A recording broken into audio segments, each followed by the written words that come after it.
The village lay cradled in a valley of endless white. From the first frost to the last thaw, snow never truly left the land, it only shifted, sometimes light as lace, sometimes heavy as stone. The mountains that encircled the village stood like silent guards, their peaks veiled in ice that glittered cruelly in the pale sun. Life here was no gentle thing. It was a test of endurance, a ceaseless battle against cold that seeped into bone and breath. To survive, one depended on kinship, for no family could face the winters alone. Each morning, smoke rose in thin threads from the chimneys, proof that fires had survived the night. Men trudged into the forest with axes, their faces wrapped in fur, while women tended to hearths, stitching torn clothes, stirring pots of thin broth, and checking stores of dried roots and frozen meat. Children grew up fast here, learning early to fetch water, mend nets, and carry burdens heavier than their arms seemed built for. Among these villagers was a girl named Anya. Her hair was dark as wet earth, her skin pale as the snowdrifts, her eyes carrying a quiet strength that others could not ignore. Though young, she worked without complaint. She fetched water from the river when it froze into jagged glass, breaking through ice with nothing but a sharpened stick. She carried wood until her back ached, tended to neighbors when illness spread, and shared what little food she had with those who had less. But kindness in such a place was a dangerous thing. The villagers respected Anya, yet whispers lingered like smoke behind her back. Some said she had been touched by the frost spirits, for she never seemed to fall sick in the bitter cold. Others murmured that her smile hid secrets, that no girl could endure so much without complaint unless some power carried her. Her quiet strength, which should have been admired, became a source of envy and unease. Within her own household it was worse. Anya's father had died 2 winters before, buried beneath an avalanche while hunting in the high cliffs. Her stepmother, a woman named Daria, had taken over the household with a sharp tongue and a colder heart. Alongside her lived Daria's 2 daughters, older than Anya, their beauty praised often but their hands soft and unwilling to labor as hers did. To them Anya's strength was a thorn. While they shivered, she worked. While they complained, she endured.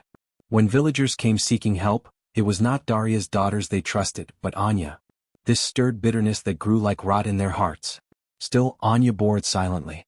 She slept on a straw mat near the door while her stepsisters shared the warmth of the hearth. She ate last, often little more than crusts, yet she carried herself with a grace that made her suffering seem invisible. The winters had always been cruel, but this year's frost was harsher than most. Wolves prowled closer to the village. Stores dwindled faster than they were filled. The air itself felt sharp as though the sky would splinter. Fear pressed on every household and fear needed a target. Daria's bitterness began to turn into words spoken too loudly, that Anya was cursed, that her strength was unnatural, that she drew fortune away from her stepsisters. The village, weary and hungry, listened. In such a land, where the snow itself could claim lives in silence, even the innocent could become a scapegoat. And though Anya did not yet know it, the cruelty that had only whispered in shadows would soon gather enough strength to drag her into the heart of winter itself. The year's end drew near, and with it came the longest night. The villagers had spoken of it for weeks, preparing in hushed voices as if their words alone might ward off the frost. On this night, when the moon lingered longest and the sun abandoned the valley, the cold would sharpen into something merciless. Fires were stacked high with wood, doors bolted, windows sealed with wool and clay to keep the wind from sneaking in. Children were warned not to step outside, for it was said the frost spirits walked among men on the longest night, searching for souls to claim. The old women murmured prayers, casting herbs into flames to keep them burning. Men sharpened their axes, not for wolves alone but for whatever else the darkness might bring. Inside her stepmother's home, Anya worked harder than anyone. She cleaned the hearth, laid furs for her sisters, and fetched water so the cauldron would not dry. Her hands moved steadily though her body ached. She knew that on such a night, survival was not a matter of comfort but of will. But Daria's eyes watched her with a glint that was not softened by fear of the cold. In her gaze was something sharper, something waiting. Her daughters whispered in corners, glancing at Anya with smirks that chilled more than the air outside. They pretended to help, carrying small bundles of kindling, stirring the pot half-heartedly, but their laughter betrayed that their minds were elsewhere. When the sun dipped behind the mountains, and the valley fell into the dim half-light of winter evening, Daria spoke. "We do not have enough wood for the night," she said gravely, her voice pitched to carry. "Someone must go and gather more, else the fire will die before morning." Her daughters gasped dramatically, feigning shock. "But mother, the forest is dangerous after dusk." "Yes, Daria agreed, her eyes sliding toward Anya. But we have no choice. Anya's heart sank. She knew at once who Daria meant. Still, she nodded because she had always been the one sent out when tasks were hardest. She pulled her shawl tighter and reached for the bundle of rope and axe. I will go, she said softly. Her stepsisters exchanged a look of triumph that Anya did not see. The village around them was already retreating into silence. Doors slammed shut, smoke curled up to the dim sky, and not a soul lingered outdoors. The air bit at Anya's face as she stepped into the snow, her breath turning to mist. Her stepmother and sisters followed, carrying no wood, no tools, only lanterns whose dim glow cast long shadows. Why do you come with me? Anya asked, puzzled. To guide you, Daria said smoothly. Her lips curved into a smile, though her eyes remained cold. The forest loomed ahead, its trees skeletal against the pale sky. Snow muffled every step, each crunch swallowed by silence. The lantern light flickered, and Anya felt a chill that was not from the air alone. She tried to focus on the task, finding dry branches, cutting what she could, but her stepmother's presence pressed heavy on her back. They walked deeper than she had ever gone before. Too deep. Past the familiar trails, past the landmarks she knew. The silence grew heavier, the darkness denser. At last Daria stopped. Here, she said. Her voice was low, final. Anya turned, confused. Here? But there is no wood, only snow. Her stepsisters smirked in the lantern glow. Daria stepped closer, her face shadowed, her eyes hard. The spirits have asked for you, child. And we must give them what they want. Before Anya could speak, rough hands shoved her. She stumbled into a drift, snow filling her sleeves. When she scrambled to rise, Daria and her daughters were already stepping back, their lanterns lifting away like twin stars fading into the dark. Wait! Anya cried, her voice breaking in the frozen air. Please, don't leave me. But the wind carried her words away. The lantern light dwindled, swallowed by trees. Alone, Anya stood trembling in the snow. Around her, the forest seemed to breathe. The wind hissed between branches, whispering like voices too soft to understand. Above, the sky stretched black and endless, the moon a pale coin. The longest night had begun. And she had been cast into its heart. The forest closed in around her like a wall of shadows.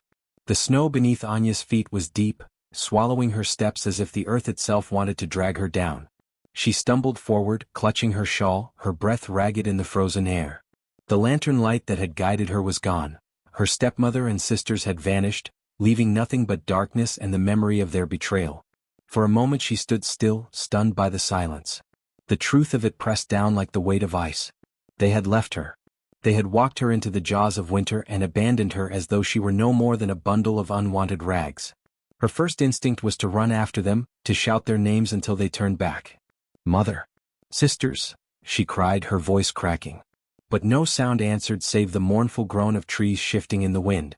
The snow drank her words, swallowed her desperation. She ran anyway, stumbling through the drifts, heart hammering.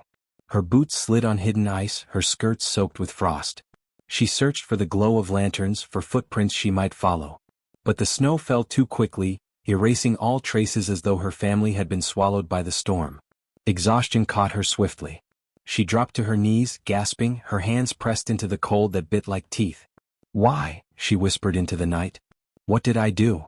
She knew the answer, though she wished she did not. She had seen the envy in their eyes, heard the whispers that painted her as cursed. To them, her quiet strength was a threat, her resilience an insult. And now, their bitterness had found its cruelest form, banishment under the guise of sacrifice. The forest offered no comfort. The trees stood like tall, indifferent judges, their branches creaking with ice. The wind clawed at her cheeks, tugged at her shawl, stole the warmth from her lungs. She wrapped her arms around herself and forced her legs to move again, though each step was heavier than the last. Someone will find me, she told herself. The villagers will notice. They will not let me die here. But even as she said it, doubt gnawed at her. Hadn't they listened to her stepmother's whispers? Hadn't they begun to look at her with suspicion? Snowflakes whirled down, soft yet merciless. Her lashes grew heavy with frost, her lips cracked and bled. Time stretched, became a blur of white and black, of breath and silence. She no longer knew which way was home or if such a thing still existed for her. At last her strength faltered. She sank against the trunk of a tree, the bark rough against her back. She pressed her knees to her chest, shivering violently. The cold slipped into her bones, numbing her fingers until she could hardly feel them. Tears pricked her eyes, hot only for a moment before freezing on her lashes. "Please," she whispered, not knowing whether she prayed to God, to the frost spirits, or to the memory of her father. "Please, don't let me vanish here." The wind rose in answer, swirling the snow into a veil around her. It hissed through the branches like laughter, like mourning, like 1,000 voices all at once. And Anya understood, with a clarity that chilled her deeper than the cold, no one was coming. Her stepmother had led her here to be forgotten. The village would lock its doors, stoke its fires, and by morning, they would believe she had been claimed by the frost. Her cries echoed, but no footsteps approached. Only the forest listened. Only the storm replied. Alone, beneath the endless sky, Anya closed her eyes, her breath shallow, her body curling in on itself. The night stretched wide and merciless before her. The banishment was complete. The forest grew quieter as the hours passed. The storm that had howled with fury softened into a strange hush, as though the night itself were holding its breath. Anya sat curled against the tree, her body trembling so violently she thought her bones might shatter. Yet even her shivers were beginning to slow, replaced by a heavy, unnatural stillness. She tried to stand, but her legs no longer obeyed her. Her fingers felt like brittle twigs, stiff and useless as if they belonged to someone else. Each breath came shallow, a fragile ribbon of mist that drifted upward before vanishing into the night. Around her, snowflakes drifted down with deceptive gentleness.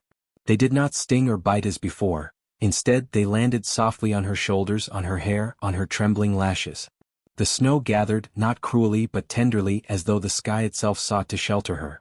Her eyes fluttered shut, then forced themselves open again. The trees blurred into pale columns. The ground, once dark and hard, had become a soft white bed. She thought of the stories her grandmother used to tell, of maidens lost in the forest who were taken up by the spirits of frost. Some said they were devoured, their bones left to rattle beneath the ice. Others said they were transformed, crowned in snow and carried into another world. Anya wondered which ending would be hers. The snow deepened around her legs, covering the worn boots, swallowing her tracks until it looked as if she had never walked there at all. She thought of her stepmother's face, so sharp and cold. She thought of her sisters, clutching their cloaks as they hurried away, leaving her behind. For a heartbeat, bitterness surged.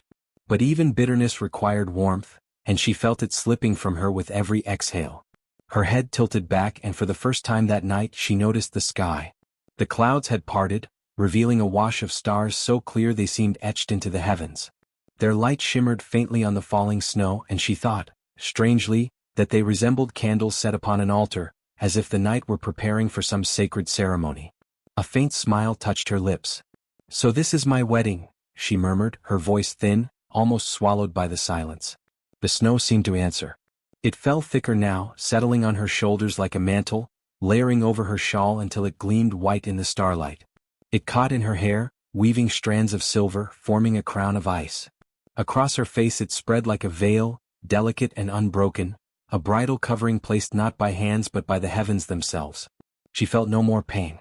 The sharp cold that had gnawed at her was gone, replaced by a strange, glowing warmth deep in her chest. It was as though the snow had ceased to freeze her and instead wrapped her in an embrace. She sank back, her eyes drifting shut, her breath slowing to a whisper. Dreams came to her then, soft and luminous. She saw white wolves padding through the drifts, their eyes like lanterns. She saw maidens clothed in frost, their gowns trailing behind them like rivers of ice. She saw a king with a crown of crystal, his gaze solemn but not cruel. They stood in a circle around her, silent witnesses, watching as the snow finished its work. The last patch of bare cloth vanished under the white. Her body was no longer shivering, no longer fighting. The storm had claimed her not with violence but with gentleness, as though the earth itself had chosen to lay her down in rest. If a wanderer had passed then, they would not have seen a girl abandoned in the cold. They would have seen a bride prepared for a wedding of the other world, cloaked, crowned and veiled in snow, her face serene as if she had chosen this fate. The night deepened. The silence grew absolute. Yet beneath the silence something stirred, an awakening not of death but of transformation. The snow did not bury her, it blessed her. It sealed her not in a grave, but in a covenant with the winter itself. Anya's last thought before slipping fully into stillness was not of loss, but of belonging. The forest had not abandoned her. The snow had claimed her as its own. And so, under the gaze of stars and spirits unseen, She lay in her bridal veil of frost, waiting for the dawn to reveal what she had become. The world was silent yet alive. Anya drifted between waking and dream, her body wrapped in snow that felt less like a shroud and more like a cloak. At first she thought she had died, that her spirit had slipped free. But then she heard it. A low hum, deep and resonant, like the sound of ice shifting on a frozen lake. It rose and fell in rhythm with her heartbeat, calling her back from the edge. She opened her eyes. The snow still covered her shoulders, her arms, her lap. But it was not heavy, it gleamed with a pale glow as though the flakes themselves carried light. The forest around her was unrecognizable, no longer dark and hollow but alive with movement. Shapes formed in the whirling snow. First came the wolves. They padded silently out of the drifts, their fur white as moonlight, their paws leaving no prints. Their eyes glowed an icy blue, ancient and knowing. They circled her slowly, lowering their heads in something that felt less like hunger and more like reverence. Then the maidens appeared. They stepped from the shadows of the trees, tall and slender, their gowns flowing like rivers of frost. Their hair shimmered silver, their eyes deep as glaciers. They did not speak at first, but their gazes pierced her, filling her with both awe and unease. And last, the blizzard parted to reveal a towering figure. He emerged from the heart of the storm, robed in drifting snow. Upon his head sat a crown of ice, jagged yet perfect, glinting with frozen fire. His face was stern, carved with lines that seemed older than mountains. When he stepped forward, the wolves bowed and the maidens inclined their heads. The Frost King. Anya tried to rise, but her body still felt weak. She could only bow her head as the beings encircled her, their presence both terrifying and strangely comforting. "You are not ours," the Frost King said, his voice like cracking ice. "Yet the snow has chosen you." One of the maidens stepped closer. Her voice was softer, like snowflakes brushing against glass. "The world cast you out." The fire of kinship turned cold. But winter does not abandon those who endure. The wolves padded closer, one placing its muzzle against Anya's frozen hand. To her surprise, warmth bloomed from the touch, spreading through her veins. Her trembling ceased. Her breath steadied. She felt alive again, but no longer in the same way as before. "I don't understand," Anya whispered. Her voice was faint, but the spirits leaned in as if every word mattered. "Why me? Why now?" The Frost King regarded her with eyes that glowed like the northern lights. "Because you were left to die, yet you did not curse the world. The snow fell upon you and you accepted it. That is the mark of one chosen." Another maiden raised a hand, and frost blossomed into patterns across Anya's shawl, swirls and sigils that looked like sacred embroidery. "You are not abandoned, child. You are claimed." The words sank into Anya's heart. Claimed. Not as property, not as prey, but as something honored, bound to forces greater than herself. The wolves howled then, their voices echoing into the endless night, carrying a sound that was both mournful and triumphant. Above, the stars flickered brighter, and snow swirled around Anya until it rose like a crown upon her head. The Frost King extended his hand, long and pale as carved ice. "Rise, daughter of winter."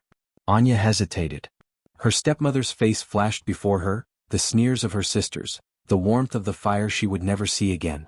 But when she placed her hand in his, a surge of strength flooded her, melting every doubt. She stood, not weak, not broken, but tall. The snow slipped from her shoulders, revealing her clothes transformed. Her dress shimmered like ice crystal silk, her shawl gleamed with frost runes, her hair glittered with strands of silver white. The maidens whispered in unison, "Bride of Snow." Anya's breath caught. The title rang through her, heavy with meaning. Not a prisoner. Not a victim. Chosen. The Frost King's gaze softened, just slightly. "You will carry our mark. You will walk between the living and the frost.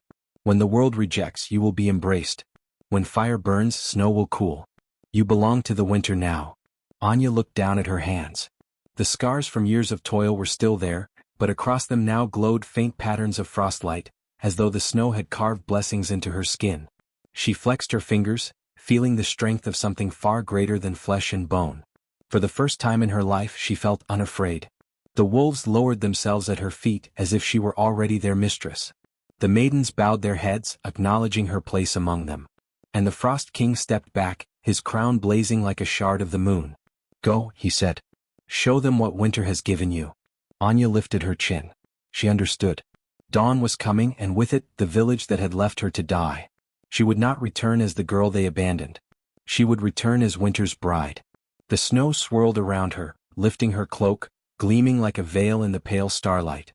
She stepped forward, each movement light, unearthly, as if the earth itself carried her. The wolves followed, the maidens faded back into the storm, and the Frost King's voice lingered behind her, carried by the wind. Remember, snow buries but it also blesses. And with that, the storm parted to guide her way. The night had not ended when Anya began her walk home.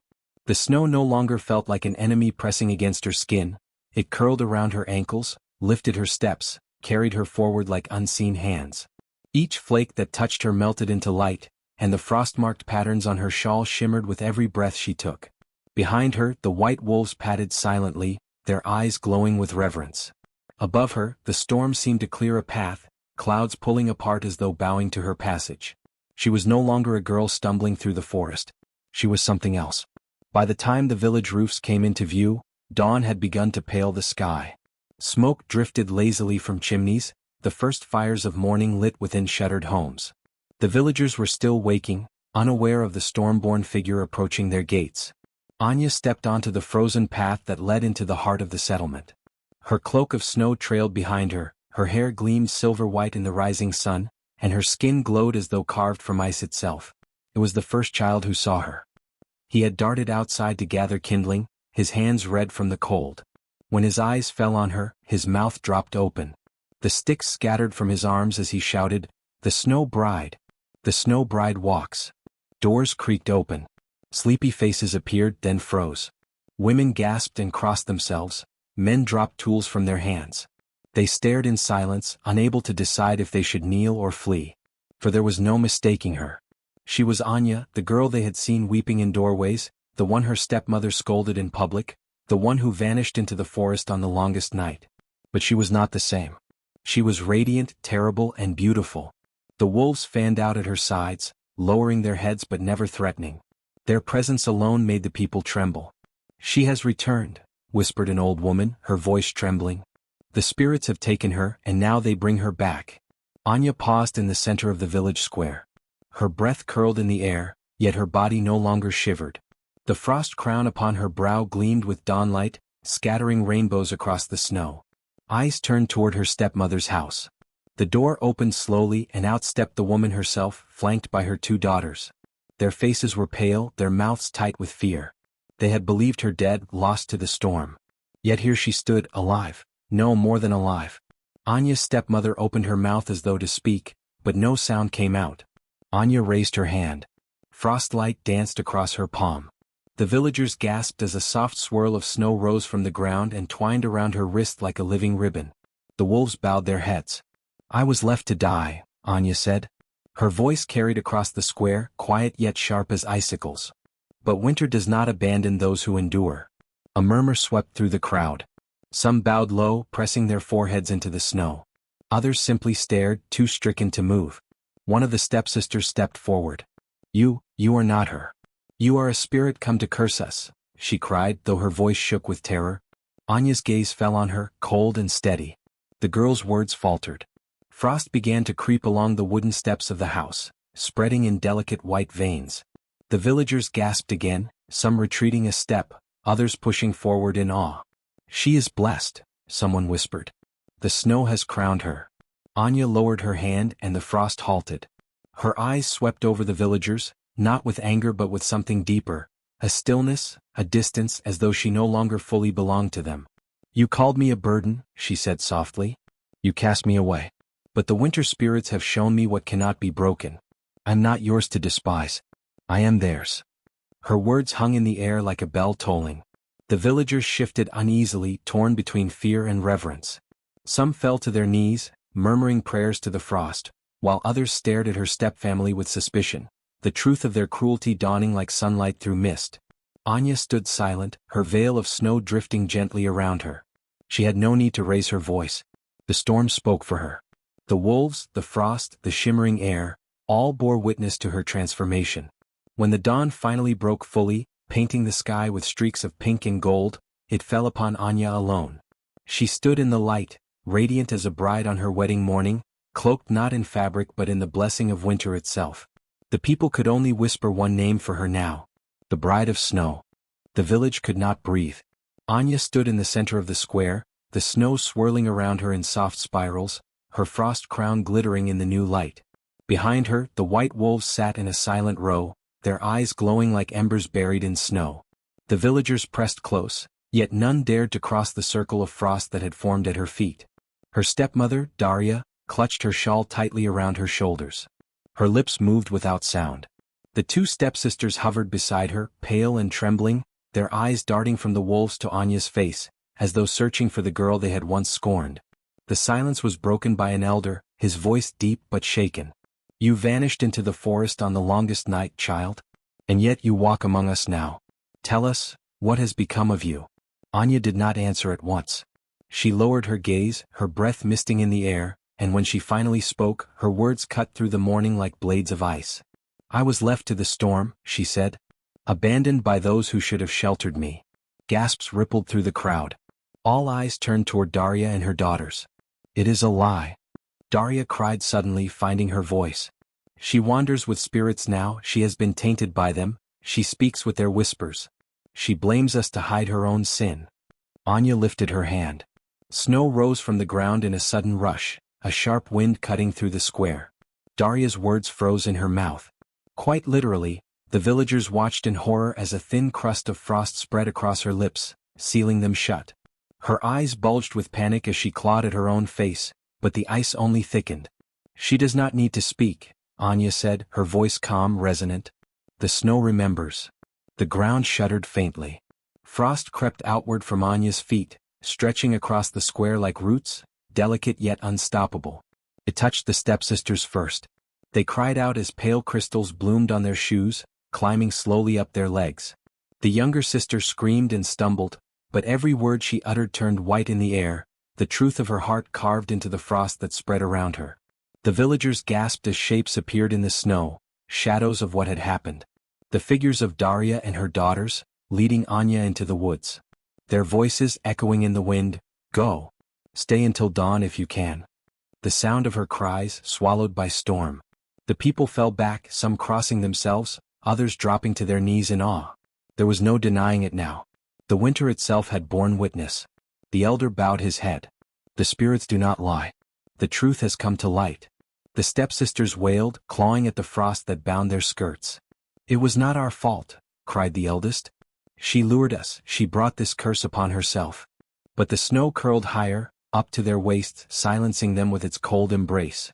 Daria fell to her knees. The frost at her lips cracked just enough for her to gasp for air, her words broken and hoarse. "Forgive us," she croaked. "We feared you. We feared what you were. The village whispers made us believe you belonged to the frost. So we gave you to it." Anya stepped forward. Each footfall left a glowing imprint, snow blossoming like flowers beneath her. She looked down at them, these women who had despised her, and her eyes were calm but merciless. "You gave me to death," she said. "But death did not take me. Winter chose me instead." The villagers watched, their faces stricken with awe. Some whispered prayers, others bowed so low their foreheads touched the snow. None dared speak for or against the guilty. The frost tightened. The stepsisters clutched one another, sobbing, their tears freezing on their cheeks. Daria trembled, unable to move, her body stiff with cold. Then the snow around them stirred. It rose like a veil, wrapping the three women in a shimmering cocoon of white. Their cries muffled, their figures blurred, until they seemed little more than shadows trapped in ice. The people gasped, some crying out for mercy, others murmuring that justice had finally come. The elder looked to Anya, his voice shaking. "It is your hand the spirits have strengthened. Their judgment flows through you. Tell us, bride of snow, shall they be spared, or shall they vanish into the frost forever?" Anya stood silent. The storm swirled above her, awaiting her command. The wolves pressed their heads to the ground. The villagers held their breath. The fate of her stepfamily hung in her hands, as fragile and terrible as the snow itself. The square had fallen utterly still. Every villager leaned forward, waiting. The only sound was the wind threading through the pines at the edge of the valley, carrying whispers as though the forest itself wished to hear her answer. Before Anya, her stepmother and stepsisters knelt, bound in a prison of living frost, their bodies rigid, their faces pale with terror. The elder's words still lingered. Shall they be spared, or shall they vanish into the frost forever? Anya's heart beat steadily, though she felt no warmth in her chest. only a strange, clear fire that was not fire at all, but something deeper, colder, older. It was the strength of the storm, the patience of snow, the judgment of ice. She walked closer. Each step she took was soundless, her veil of snow drifting around her like breath. The three women flinched as she drew near, their eyes wide, their bodies trembling against the frost that held them fast. Once, Anya said softly, we shared the same roof. Once we ate from the same pot, warmed ourselves at the same fire. But you saw me as a shadow, not a sister. You gave me to death. Her stepmother tried to speak, but the frost cracked her words into gasps. We were afraid, she croaked. Afraid of you. Afraid of the whispers. Afraid of being less than you. The younger stepsister sobbed, her breath turning into shards of ice. We thought you were cursed. We thought we had no choice. No choice. Anya's voice sharpened, a blade of ice slicing through the air. You had a choice. And you chose cruelty. The frost pulsed, answering her words. It crawled higher up their arms, a hiss of ice filling the silence. The villagers watched, their faces stricken, torn between fear and reverence. Some murmured for mercy, others whispered for justice. All eyes were fixed on her. Anya closed her eyes for a moment. Within herself she felt the voices of the winter spirits, soft as falling snow, sharp as cracking ice. They wronged you. And bind them forever in frost. But there was another whisper too, quieter, like the warmth of a single ember refusing to die. It was her own voice, the girl she had been before the storm. She remembered her father's laughter, the way he had told her, kindness is not weakness, Anya. It is strength that others cannot steal.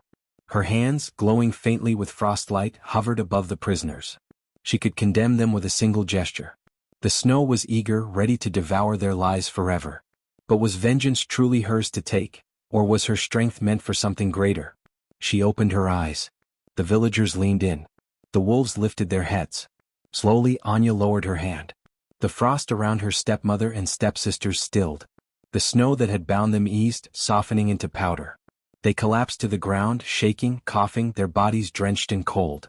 The crowd gasped. A murmur swept through them, surprise, disbelief, awe. Anya's voice rang out, carrying to every ear, I will not bury you in ice. The storm has shown me death, and I will not be its mirror. But you will live with the truth.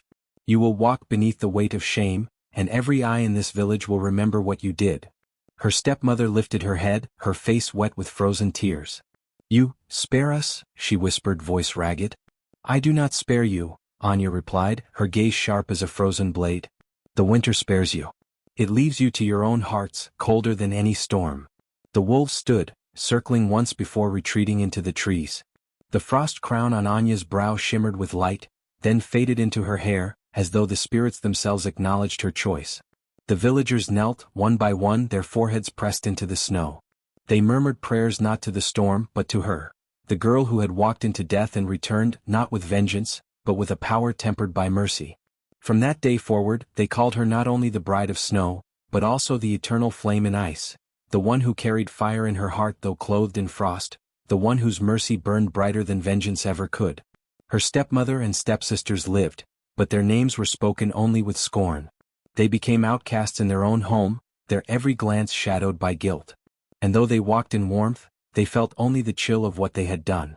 Anya, however, became a legend. Children whispered her story as they huddled by fires on long nights. Elders spoke of her as proof that winter itself could bend to the strength of a single heart. And travelers who came through bright waters carried her tale to far valleys, until her name was known wherever snow touched the earth. The snow had not taken her life. It had crowned her, claimed her, and given her back to her people, not as a victim but as a protector. And so, each winter, when the longest night approached, the villagers lit their fires not in fear but in reverence. They would look to the swirling drifts and whisper, May the bride of snow watch over us, her flame eternal in the ice. Years passed, and the village of bright waters grew old beneath its winters. Seasons turned, storms rose and fell, children were born, and the dead were buried beneath white earth. Yet through every turning of the years, one story remained like a flame sheltered in cupped hands, the tale of the girl who had been left to die and returned as the bride of snow. Anya lived long, longer than many thought possible. Time did not seem to lay its full weight upon her. Her hair silvered, yes, but it gleamed with the shimmer of frost rather than dull age. Her eyes, bright as blue ice, never lost their fire. She bore children, raised them with patience, and when they too had children, she became the matriarch of a wide, sprawling family.